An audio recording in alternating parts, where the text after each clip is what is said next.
눈길에 오신 여러분들을 주님의 이름으로 축복합니다.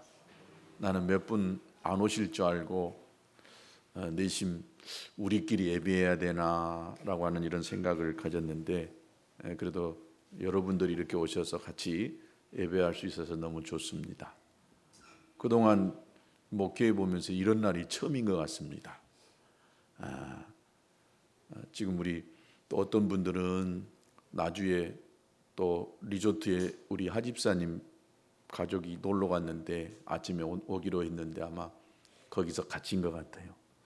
또 제주도에 우리 유진이가 어제 중국에서 싼 비행기를 타고 오려다가 제주도로 갔다가 이렇게 강주로 이렇게 오려고 했는데 그만 제주도에서 꽉 발이 묶였어요. 그래서 마중 나간 우리 명수경 선교사님 또 우리 임유경 권사 겸해서 아마 제주도 갔던 것 같은데 가다가 딱 제주도에서 발이 묶여가지고 제주도는 지금 3경보가 내렸답니다.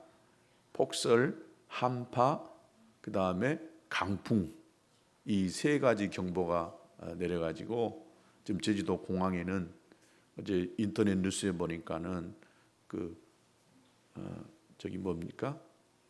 종이 박스 하나에 10,000원 수화물 센터에서 10,000원 주고 이렇게 사가지고 가족이 이렇게 나이 드신 노모를 모시고 제주도 여행 갔다가 오도 가도 못하고 그래서 종이 박스 5장 수화물 센터에서 50,000원 주고 사가지고 그는 바닥에 깔고 이렇게 잠자고 그런다는 말을 들었습니다. 다행히 우리 이 두 분은 친구분들이 제주도에 있어가지고 어렵게 이렇게 친구분 집에 이렇게 가 계시는 것 같습니다. 저희들도 아침 새벽부터 어제 밤부터 눈을 쓸면 뒤로 돌아서면 또 오고 쓸면 또 오고 또 교육관도 이 히터를 틀어놨었고 물을 조금씩 틀어놨음에도 불구하고 아침에 보니까 좀 얼어버려서 아마 물은 안 나고 다행히 사택은 이렇게 물이 납니다. 또 식당 히터도 인버터 방식이라 요즘 밖에 온도가 실내 온도가 좀 따뜻해야 빨리 데워지는데 너무 영하로 떨어지다 보니까 잘 안 돼가지고 어렵게 아마 제가 몇 번 이렇게 하다 보니까 교육관 히터는 겨우 이렇게 들어와가지고 됐습니다. 하여튼 이런 상황 속에서 이렇게 예배를 드릴 수 있다는 것이 큰 은혜인 줄로 믿습니다. 여러분을 주님의 이름으로 축복합니다. 신앙생활을 하다 보면 이 관계가 참 힘들어지고 어려울 때가 있습니다. 그 중에 이 사람과의 관계는 시간이 지나면서 많이 이렇게 해결될 수가 있습니다. 그러나 많은 분들이 신앙생활을 하다가 멈추고 또 시험 드는 이유가 함께 신앙생활을 했던 사람들 또 예수 믿고 살아가는 그 사람들의 삶을 보면서 시험 들어가지고 자기 신앙까지도 떨어지고 또 버려보는 이런 사람들도 있는 것을 봅니다. 그러나 그 마음 가운데에 분명한 하나님에 대한 믿음이 있는 분들은 사람과의 관계는 시간이 지나면서 이렇게 풀어지고 그래서 다시 믿음으로 회복되는 경우를 봅니다. 그러나 진짜 어려운 것은 하나님과의 관계가 틀어지게 되면은 신앙이 잘 회복되지를 않습니다. 또 이 믿는 이 하나님에 대한 신을 잘못 가르침을 받고 이렇게 신앙생활을 하다 보면은 영영 거기서 헤어나질 못해서 영생을 얻지도 못하고 이 땅에서 결국 망할 수밖에 없는 그런 이단에 붙잡혀서 살아가는 이런 사람들도 있습니다. 그러나 우리가 믿고 있는 이 하나님은 참 믿을 만한 분이심을 믿습니다. 우리가 다 이해하지 못하고 또 깨닫지 못하고 우리가 우리의 마음속으로 다 담을 수 없는 분이시지만 그분은 확실하게 우리가 믿을 만한 분이심을 믿습니다. 때로는 우리 마음같이 생각대로 되지 않아서 하나님에 대한 불신이 찾아오기도 하고 과연 하나님이 살아계시는데 어떻게 이런 일이 내 삶 속에서 내 생활 속에서 아니 이 땅에 이렇게 될 수가 있는가라고 하는 이런 의심도 가질 수 있겠지만은, 그러나 이 하나님이 내 생각과 내 가치관과 또 내가 가지고 있는 이 사고방식 틀 안에 하나님을 또 올려다 보니까 하나님에 대한 불신이 찾아오는 것이지, 하나님은 어제나 오늘이나 내일이나 변함이 없이 항상 그 모습 그대로 이끌어 가시는 줄로 믿습니다. 또한 하나님은 우리 사람의 생각, 즉 나와 여러분의 생각 안에 갇혀서 일하시는 분이 아니라 이 생각을 뛰어넘어서 초월하셔서 역사하시는 하나님이신 줄로 믿습니다. 그래서 때로는 우리가 이해되지 않고 다 깨닫지 못한다 할지라도 하나님이 말씀하셨다라고 한다면 그 말씀은 반드시 이루어질 것에 대한 믿음을 가져야 됩니다. 내 생각 속으로 어떻게 하나님이 이렇게 하실 수 있을까라고 하는 이런 상황이 벌어진다 할지라도 우리가 놓지 말아야 될 것이 있다라고 한다면 그것은 하나님은 선하시다라고 하는 것입니다. 아멘. 우리 하나님은 참으로 선하신 하나님이십니다. 그 하나님의 선하심이 저와 여러분의 삶 속에서 있는 한은 결코 우리가 잘 될 수밖에 없다는 사실을 믿을 수 있게 되기를 축복합니다. 우리의 사는 삶은 이 땅에서의 사는 삶이 전부가 아니라 결국 우리가 하나님의 나라에 가서 영생을 얻는 삶이기 때문에 이 땅에서 우리가 다 미처 알지 못하고 깨닫지 못하고 이해되지 않는 일이 우리 삶 속에서 벌어진다 할지라도 그것은 결국 하나님 앞에서 다 알 수 있고 깨달을 수 있다는 사실을 여러분 믿으시고, 순간순간 주어지는 어떤 상황과 환경 이것들 때문에 믿음을 놓지 마시고 또 우리의 신앙을 떨어뜨리지 마시고, 하나님은 믿을 만한 분이시니까 그 하나님을 믿고 신실하게 나가는 저와 여러분 될 수 있게 되기를 진심으로 축복합니다. 오늘 이 본문에서 이 바울이 참 혼란스러워하고 있는 것을 봅니다.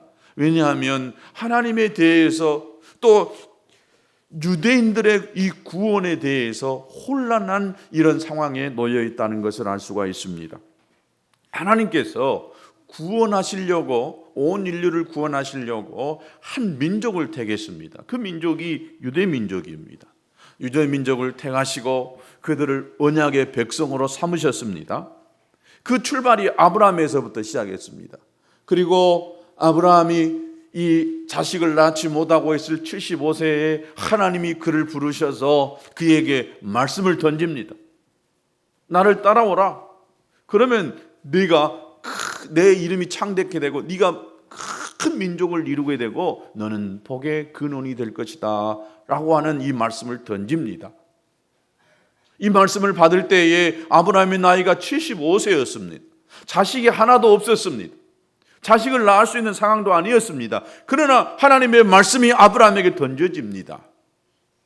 그리고 이 말씀이 25년이라고 하는 세월이 지났을 때에 아브라함과 사라의 그 몸에서 이삭이 태어납니다.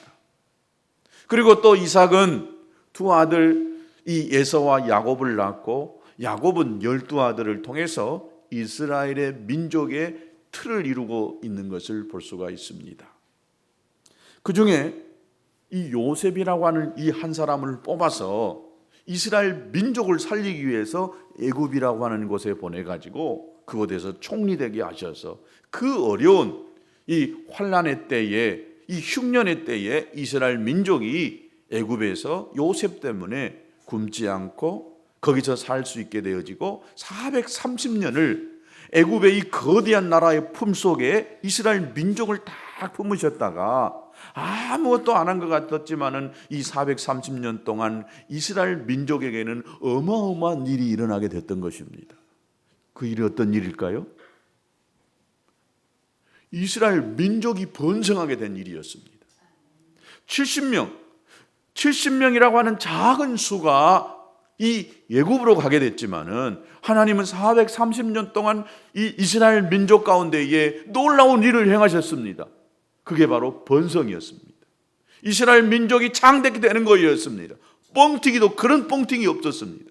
계속해서 이스라엘 민족들은 낳고 낳는 역사를 이루어서 430년이 지날 때에 70명이었던 사람이 60만 명, 작년만 60만 명, 적어도 200만 명에서 300만 명이 되는 거대한 민족을 이루셨던 것입니다.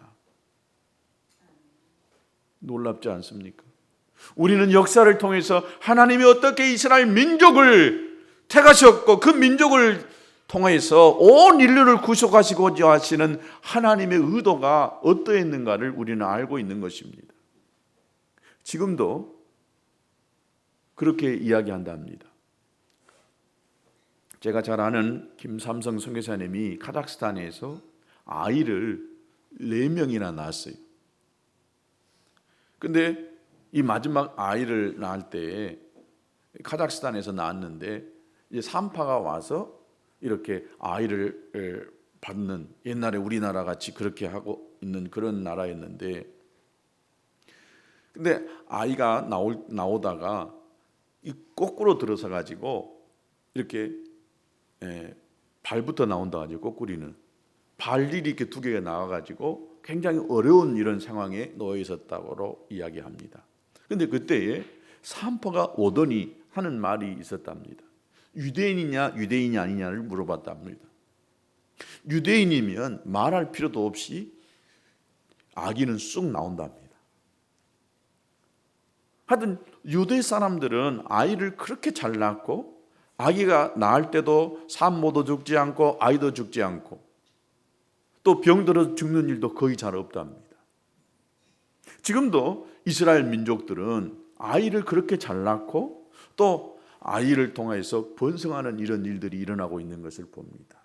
하나님이 아브라함에게 주신 약속의 말씀이 오늘날에도 수천 년이라고 하는 세월이 지났음에도 불구하고 여전히 이스라엘 민족은요, 아이를 참 잘 낳는 그런 민족인 것을 알 수가 있습니다. 이 한 민족을 하나님이 택하셔서 온 인류를 구원하시려고 하시는 계획을 이루어 가십니다. 그래서 이스라엘 민족을 가리켜서 우리는 언약의 백성이다라고 이렇게 이야기합니다. 이 언약의 백성은 하나님께서 함께 해주시고 내가 너를 책임지겠다라고 하는 그런 의도가 여기에 담겨져 있었는데, 이스라엘 민족이 해야 될 일이 한 가지 있었어요. 남자들은 할례를 받아야만 이스라엘 민족인 것을 저들이 이렇게 표시하는 그런 표시였습니다. 그리고 저들은 특별한 백성으로 살아갑니다. 그 유대 민족이 하나님의 구원을 이루기 위한 도구로 선택되어졌습니다. 그러니까 우리가 봐서는 저들이 하나님 앞에 그렇게 불순종하고 하나님의 뜻에 어긋났음에도 불구하고 하나님이 아브라함과 또 다윗에게 한 약속의 말씀을 성취하시기 위하여 그 이스라엘 민족을 딱 붙들고 계셨습니다.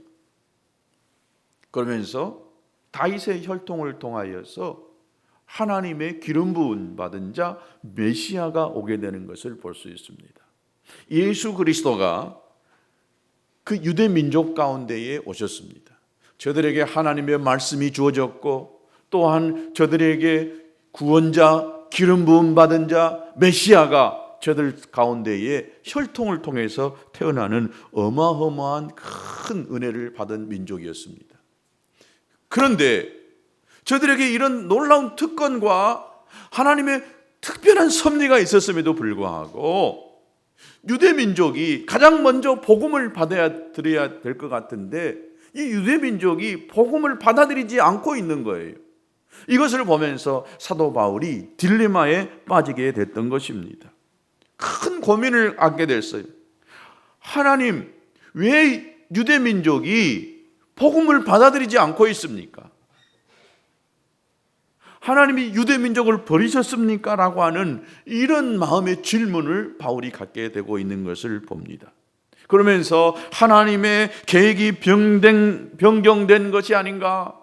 누구보다도 앞장서서 복음을 받아들여야 될 그 유대인들이 복음을 완강하게 거부하고 오히려 이방인들이 더 적극적으로 복음을 수용성 있게 받아들이는 그 이유, 이것을 이 바울이 확실하게 알지 못했어요. 하나님의 구원의 계획이 과연 실패했는가? 라고 하는 이런 고민을 사도 바울이 갖고 있었던 것을 봅니다. 이런 질문이 중요한 것은 이것은 유대인들만의 문제가 아니기 때문에 만약 하나님의 계획이 변경되거나 실패한 것이라고 한다면 자기가 지금 하고 있는 이방 선교에도 아주 영향을 끼칠 수도 있고 자기가 하고 있는 이 사역도 통째로 흔들릴 수밖에 없기 때문에 언제든지 이 하나님의 계획과 뜻이 바뀔 수가 있다라고 한다면 도대체 어떻게 믿고 이 복음 사역을 끝까지 힘있게 할 수가 있겠느냐, 바로 이것이었습니다. 이 안에는 굉장히 많은 질문들이 들어 있습니다. 하나님의 약속이 실패할 수도 있고 또 계획이 변경될 수도 있다라고 한다면 진짜 우리가 하나님을 믿을 만한가? 정말 하나님이 말씀하셨는데 그 말씀이 진짜 믿을 만한가라고 하는 이런 의문을 가져올 수 있게 되기 때문에 바울이 여기에 대한 분명한 해답을 찾고자 했던 것입니다. 오늘 6절과 7절을 보십시오.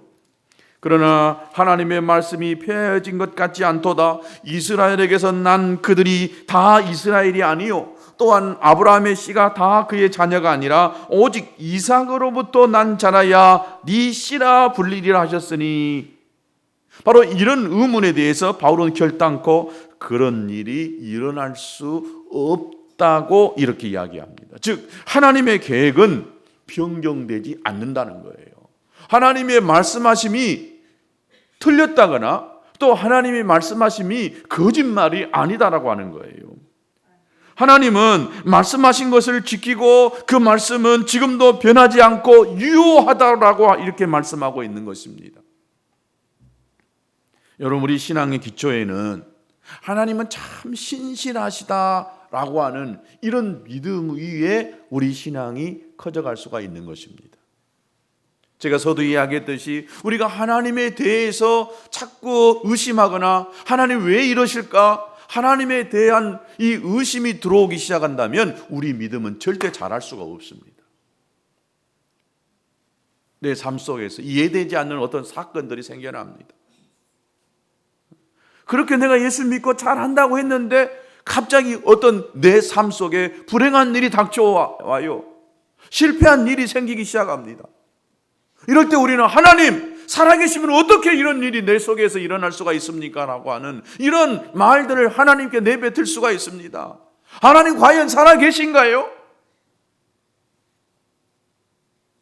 어떻게 이런 일이 어떻게라고 하는 이런 질문을 자꾸 던지면서 하나님 안 계신가 보구나.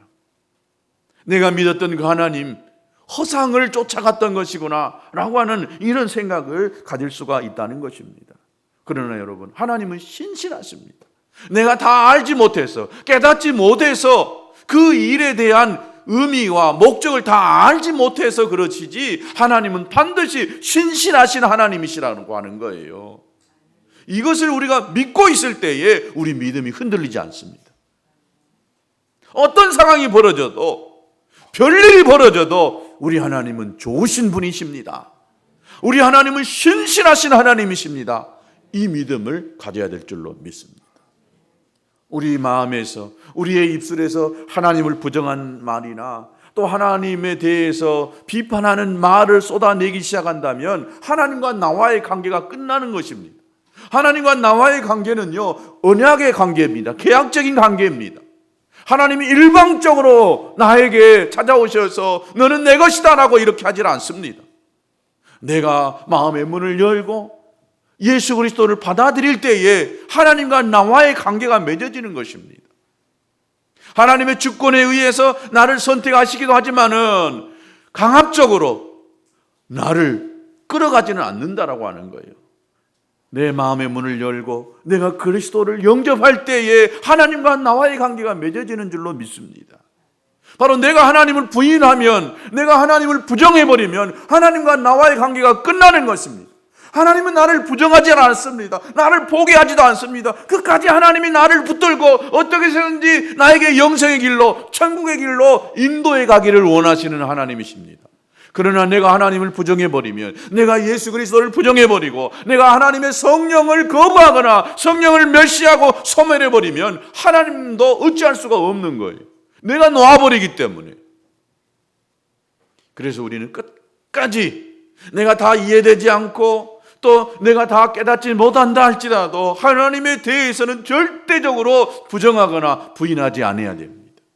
기다려보는 거예요. 참아보는 것입니다. 고통과 눈물을 흘려보면서 하나님의 섭리가 무엇일까? 하나님 왜 내 속에서, 내 삶 속에서 이러한 일이 일어났을까? 라고 하면서 질문을 던지고 또 하나님을 기다려보는 것입니다. 그러면 반드시 하나님께서 깨닫게 하시고 알게 하시는 하나님의 역사가 있는 줄로 믿습니다.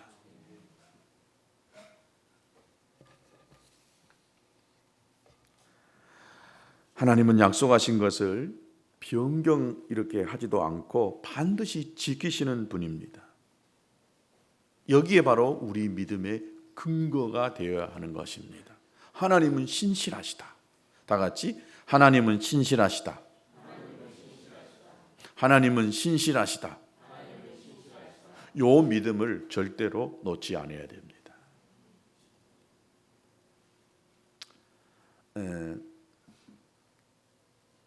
방송에 나가니까 제가 이 설교가 참 하고 싶은 말을 좀 절제하고 좀 잘합니다. 근데 오늘 방송에 유튜브에 좀 안 올리려고요. 지난번에 우리 그 큰아들이 부흥이가 LG 디스플레이에 이렇게 1차 합격하고 2차까지 이렇게 가서 테스트 받고 그랬습니다. 거기 합격하면 지금 3학년인데 그 LG에서 1,000만 원을 이렇게 장학금을 줘요. 그래서 매달 생활비로 100만 원씩을 이렇게 줍니다. 그러니까 먼저 LG는 좀 쓸만한 사람들을 이렇게 캐스팅해가지고 다른 회사에 못 가게 붙잡아 두는 것이지요. 그리고 1년 동안 또 방학 동안에 한 달 동안 이렇게 인턴으로 근무하게 하고 또 이런 이 과정이 있었습니다. 그래서 좋은 이 프로그램이라 아마 아들이 도전해가지고 1차에 가고 2차 2박 3일 동안 LG 연수원에 가서 이렇게 면접도 보고 그랬습니다. 다 이제 100명 정도 뽑는데 한 3배수 정도가 이렇게 모여왔어요. 그래서 자기도 그렇게 면접이나 또 거기 팀 이 과제 같은 것을 그렇게 못한 것은 아니었다라고 이야기를 하고 이제 됐으면 좋겠다. 됐으면 좋겠다. 어차피 목회의 길을 하기를 원하지만 저의 소원입니다. 지도 그럴 것 같아서 그래서 조금 이렇게 직장 생활을 해보고 그리고 나서 나중에 신학대학원을 들어가면 좋겠다. 이렇게 방향을 잡고 거기를 이렇게 선택해서 했습니다. 그래서 될 것 같다라고 하는 이런 생각이 가졌는데 지난번에 권능교에 오신 그 목사님이 기도를 해주는데 신통하게 딱 맞추면서 금방 큰 회사에 들어갈 거라고, 해전문이 있는 아주 큰 회사인데 큰 회사에 들어갈 거라고. 제가 그 어떤 소스도 그 목사님께 주질 않았지만 그 목사님이 그런 이야기를 하시길래 되겠구나. 그리고 저 혼자 막 웃었어요. 기도 받을 때. 이분이 되겠구나. 그리고 발표가 바로 이제 뭐 얼마 안 있을 때 발표가 나기 때문에 끝나고 제가 그 목사님께 사실은 이런 상황이 벌어지고 그 목사님도 지금 당장 신학대학원을 가지 말고 너는 얼마 동안 직장생활 할 것이다. 그리고 오래 직장생활 하려고 하지 말고 또 이렇게 해서 신학대학 가게 될 것이다 라고 하는 이런 애언적인 메시지를 이렇게 하셨어요. 그래서 끝나고 나서 이런 상황입니다 했더니 그 목사님이 된다고, 거기는 분명히 된다고. 저는 거의 99% 믿었어요. 그분이 아주 애언자이시고 믿을 만한 분이시고 그렇기 때문에 믿었어요. 그런데 우리 부흥이가 곧 들어간다라고 하는 그 말을 딱 듣자마자 어떤 말을 내뱉냐면 주님은 2000년 전에 곧 오신다고 했는데 아직도 안 오셨어요. 곧이 당장이 될지 오래될지는 모르는 상황인데 얘가 바로 그 말을 듣자마자 그 말을 딱 내뱉더라고요. 그러나 하여튼 저는 90% 이상 될 것이다. 그리고 1월 8일 날 발표한다고 해서 그날만 기다리고 있고 이제 앞으로 용돈도 안 줘도 되고 나는 이제 큰아들은 이제 다 끝났구나 이런 마음을 놓고 있었지만 1월 8일 날 오후 5시에 발표를 했는데 그만 떨어져 버렸어요. 충격을 받았습니다. 저도 충격을 받고 이 아이도 충격이었어요. 다른 회사에 또 얼마든지 들어갈 수 있다라고 생각이 되어져요. 그 과가 또 좋은 과이기 때문에 취업이 잘 되는 과예요. 적어도 선배들이 5대 기업 안에 다 이렇게 들어가는 그런 상황이었습니다. 그렇기 때문에 거기 떨어진다고 해서 그렇게 실망, 또 이제 3학년이니까 4학년 올라가니까 충분히 갈 수 있다라고 하는 이 생각은 있었어요. 그러나 이제 거기 되면 1년 동안 아주 마음 푹 놓고 자기 하고 싶은 거 다 하는 거지요. 이제 취직이 딱 돼 버렸으니까 용돈도 안 줘도 되지요. 저는 용돈이 가장 큰 문제였습니다. 제 하고 싶은 거 공부도 다 해야 되고 더 이상 이제 입사 시험에 시달리지 않아도 되고 그런 상황이었습니다. 저도 좀 충격을 솔직히 한 방 먹었어요. 분명히 그 분의 메시지는 믿을 만한 메시지인데, SK 최태원 회장을 예수님 감옥 안에서 예수님 믿게 하고 그분에게 성령 체험하게 했던 그런 목사님이신데, 그리고 SK 최태원 회장이 감옥에 나올 때 진짜 성경책을 옆에 딱, 나중에 알았지만 성경책을 옆에 딱 끼고 이렇게 나오더라고. 그래, 저 목사님이 저 정도로 이렇게 한 시대를 움직이는 이 재벌도 예수님 믿게 하고 믿을 정도가 아니라 그 안에서 같이 기도하면서 방언도 했다고 그러더라고요. 그래서 그 회사 비서실에서 그 목사님에게, 목사님 더 이상 우리 회장님 푸싱하지 마십시오. 일하다가 신학대학 간다고 그럴지 모르겠습니다. 할 정도로, 하여튼 그 정도로 그 목사님이 굉장히 능력 있고 또 여러 가지 또 예언적인 메시지를 할 때에 이렇게 틀린 메시지가 아니었기 때문에 제 자신도 믿을 만한 그런 분이었어요. 그런데 여기에 떨어지니까 제가 좀 충격을 맞았어요. 이거 어떻게 정리해야 될까? 그리고 이 부흥이도 조금 혼란이 좀 온 것은 사실이었습니다. 그러면서 한 가지 생각된 것이, 그렇지, 우리 하나님은 신실하시지. 아멘. 우리 하나님은 선하신 하나님이시지. 우리가 사람의 말을 듣고 사람에 의해서 곧이 붕이 말대로 2000년 전에 주님이 곧 오신다고 했는데 아직도 안 오셨거든. 그러니까 되긴 될 거예요, 아마 분명히. 근데 우리는 곧이라 하니까 당장에 눈앞에 보이는 이런 상황에 이렇게 놓여 있고, 제가 이걸 보면서 이번에 많은 깨달음을 가졌습니다. 역시 내 생각과 하나님의 생각은 다르고 사람의 말과 하나님의 말은 다르다라고 하는 것을 깨달았어요. 그 목사님이 잘못됐다라고 하는 것이 아니라 해석하고 받아들이는 것이 내 중심에서 받아들이니까, 내 중심에서 이 상황과 이 사건 이 안에서 내가 그것을 수용하려다 보니까 여기에서 혼돈이 올 수 있다라고 하는 이런 생각을 갖게 되면서, 하나님은 신실하시다, 하나님은 믿을 만한 분이시다, 이것을 놓지 않고 쫓아가는 것이 우리 신앙이다라고 하는 생각을 다시 한번 갖게 됐습니다. 여러분, 우리가 생각지 않은 어떤 좋지 않는 일이 우리 삶 속에 탁 먼저 생겨나면 제일 먼저 진짜 하나님이 이렇게 이럴 수가 있습니까? 라고 하는 이런 말을 딱 내뱉을 수가 있는 것입니다. 그럴 때 하나님은 신실하시다라고 하는 이 사실을 우리가 믿고 쫓아가야 된다라고 믿습니다. 오늘 13절에 보니까 이런 말이 있습니다. 내가 야곱은 사랑하고 에서는 미워하였다. 여러분, 에서와 야곱을 잘 아시지요? 에서와 야곱, 이들은 이삭이 낳은 쌍둥이 아들이었습니다. 큰애가 에서고 둘째가 야곱입니다. 당연히 큰애가 장자의 명분을 가지고 장자의 축복을 받아야 됩니다.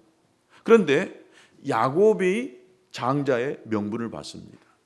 야곱이 에서에게 장자의 명분을 빼앗은 것도 있지만은 하나님이 이미 야곱을 선택했어요. 어떨 때? 뱃속에 있을 때부터 하나님은 에서를 선택했어요. 아니, 야곱을 선택했습니다. 그런데 이 야곱이 기다리지 못하고 인내하지 못하고 자기가 그것을 붙잡으려고 했기 때문에 그런 오랜 이 훈련의 시간이 필요했던 것입니다. 자, 여기서 우리가 생각해 볼까요? 왜 하나님 야곱을 선택했을까요? 바로 바울이 이 부분을 이야기하고, 왜 하나님은 야곱은 사랑하고 에서는 미워하심과 같다라고 하는 이 말을 하고 있는 것입니다. 그렇기 때문에 하나님 좀 불공평하지 않습니까? 당연히 큰아들 에서가 이 장자의 명분 축복을 받아야 되는데 이 둘째 야곱을 택해가지고 에서로 하여금 분노를 일으키게 만들고 또 이 야곱을 쫓아내도록 만들었습니까? 라고 하는 이런 질문을 던져볼 수 있다는 것이죠. 하나님 왜 불평하게 사람을 다루십니까? 도대체 하나님의 선택의 기준이 무엇입니까?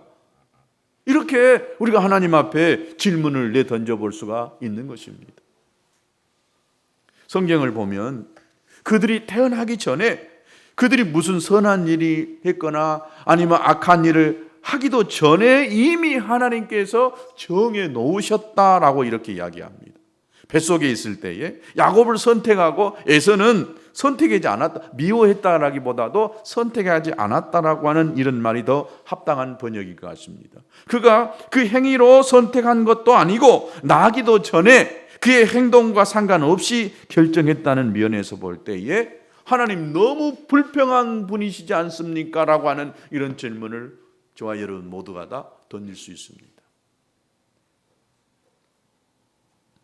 야곱이 에서보다 더 나은 선택을 받을 만한 조건이 있느냐?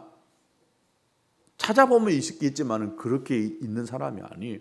왜냐하면 이 야곱이라는 사람은요 얼마나 약삭빠른지 몰라요. 어머니 품속에서 어머니 이렇게 사랑을 받으면서 어머니하고 속닥속닥 이렇게 해가지고 형을 속이고 아버지까지 속인 이런 사람이에요. 여러분 엄마들 조심하세요. 너무 한 아이만 붙들고 그 아이만 편애하지 마시기 바랍니다. 다른 쪽에 있는 아이가 반감을 가질 수 있어요. 엄마들 특별히 조심해야 돼요. 엄마들. 이 야곱을 그렇게 만든 것은요 엄마 이 리브가의 잘못도 있는 거예요. 왜 야곱입니까? 라고 하는 이런 반론을 제기하고 싶은 마음이 저와 여러분 모두에게 일어날 수가 있는 것입니다. 우리는 어떤 일에 대해서 원인과 결과가 있으며 논리적이고 또 합리적인 근거와 설명이 있어야 그것을 납득합니다. 야곱이 선택받을 만한 분명한 이런 조건이 되어야 그렇지라고 이렇게 이야기합니다. 그러나 우리가 아무리 봐도 야곱이 선택될 만한 이런 합리적인 이 조건 이런 것이 없어요. 그러니까 우리가 이해가 잘 안 되는 거예요. 그렇지요? 여러분 이해가 되세요? 사랑의 하나님이라고 한다면 야곱도 에서도 다 선택해야 되는데 하나님이 야곱을 선택했어요. 이 야곱을 선택한 이유가 뭡니까? 라고 물어보면은 꼭 이야기할 수 있는 것이 없다니까요. 야곱은 온순해서 에서는요 남자다운 그런 면들이 있어요. 그래서 나가서 늘 사냥도 하고 또 터프한 그런 면들이 있었어요. 그러나 야곱은 또 반대로 굉장히 소심했어요. 약삭발랐어요. 그러면 이 터프한 사람보다도 항상 소심한 또 아주 머리 잘 쓴 사람, 이 사람이 더 좋은 사람이냐? 야곱은 에서는 나쁜 사람이냐? 이렇게 말할 수는 없는 것입니다. 여러분 내성적인 성격이 좋은 것입니까? 외향적인 성격이 좋은 것입니까? 다 좋은 거예요. 이 세상엔 다 필요한 것입니다. 외향적인 사람도 필요하고 또 내성적인 사람도 필요한 것입니다. 또 말이 많은 사람도 필요하고요. 때로는 말이 적은 사람도 필요한 것입니다. 우리가 왜 하나님 야곱입니까? 라고 하는 이런 항변을 하지만 이 항변할 때에 이것은 바로 나의 논리인 것입니다. 나의 가치관이고 나의 이 사고인 것입니다. 그러니까 이 사고로 나의 논리로는 하나님의 이 거대한 어마어마한 이 섭리를 다 이해할 수가 없다라고 하는 사실을 먼저 우리가 전제해야 된다는 것입니다. 하나님은 우리에게 당신의 뜻을 이렇게 나타내시고 보이실 때 우리가 알 수 있는 언어로 나타내 보이십니다. 우리가 알 수 있는 어떤 상황으로 하나님이 하나님의 뜻을 보여주는 경우가 있어요. 그러나 다 그렇지는 않는다라고 하는 사실을 우리가 전제해야 될 필요가 있다는 것입니다.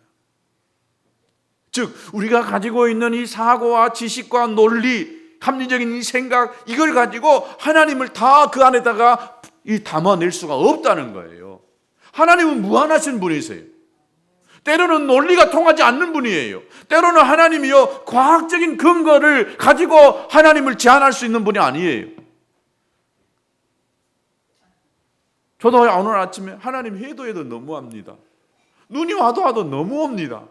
쓸면 뒤돌았으면 또 오고 쓸면 뒤돌았으면 오고, 어제부터 눈을 놨던 사모님하고 얼마나 많이 쓸었는지 모르고, 거짓말을 조금 더 보태면 100번 쓸었어요. 마당 쓸고 길 쓸고 마당 쓸고 길 쓸고. 순간 하나님 해도 너무합니다. 이런 생각이 딱 나오면서 말이 딱 뱉어지더라고. 이게 바로 뭐냐, 내 생각과 기준, 내 논리로 지금 눈 오는 것은 내 생각과 상관이 없잖아요. 하나님이 내리게 하신 어떤 섭리가 있을 거 아니에요. 하나님에 의해서 이 눈이 오기도 하고 안 오기도 하고 비가 오기도 하고 바람이 불기도 하는 줄로 믿습니다.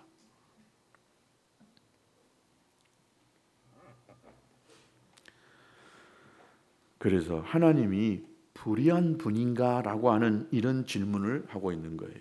그런데 여기서 답변이 이렇게 이야기합니다. 14절에 그런즉 우리가 무슨 말을 하리요? 하나님께 불의가 있느냐? 어떻게 이야기합니까? 그럴 수 없느니라 이렇게 이야기합니다. 바울이 지금 다 이해되지 않지만은 어떤 걸 전제하고 있느냐? 하나님은 선하신 분이다. 이걸 딱 전제로 하면서 우리가 다 이해되지 않는다라고 해서 하나님이 불의하냐? 불공평하냐? 라고 이렇게 말해서는 안 된다는 거예요. 사실 하나님은 불의한 분으로, 좀 불공평한 분으로 보일 수가 있어요. 불공평한 분으로. 우리가 납득할 만한 근거를 찾아볼 수 없기 때문에 각 사람에 대한 구원이나 또 하나님의 주시는 복, 이런 사건들, 이런 걸 생각해 보면서 야, 하나님 진짜 불공평하다, 이런 경험을 해본 적이 있어요. 저도 그랬습니다. 하나님 좀 나를 쓰시려면 나를 좀 크게 좀 쓰시지. 내가 언제 목포에서 내가 목회한다고 했습니까? 나도 대전에서 하고 싶었고 나도 서울에서 하고 싶었고, 왜 굳이 나를 여기다가 데려다 놓고 이 고생 시키십니까? 라고 하는 이런 생각이 들 뻔했어요.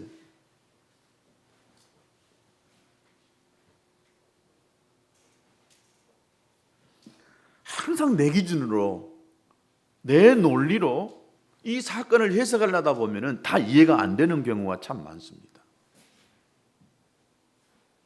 지지난주에 저는 어떤 목사님과 만나서 같이 교제하고 또 막 이런 이야기를 들으면서 참 상대가 불행한 거 보니까요, 어떻게 내가 지금 감사가 춤춰져 나오는지, 참 이렇게 인간이 못됐어요. 이렇게 학교도 연세대학 나오셨더라고. 또 연세대학 신학대학원 나오셨더라고. 서울의 큰 교회 부목사로 계시다가 목포의 큰 교회 담임 목사로 오셨어요.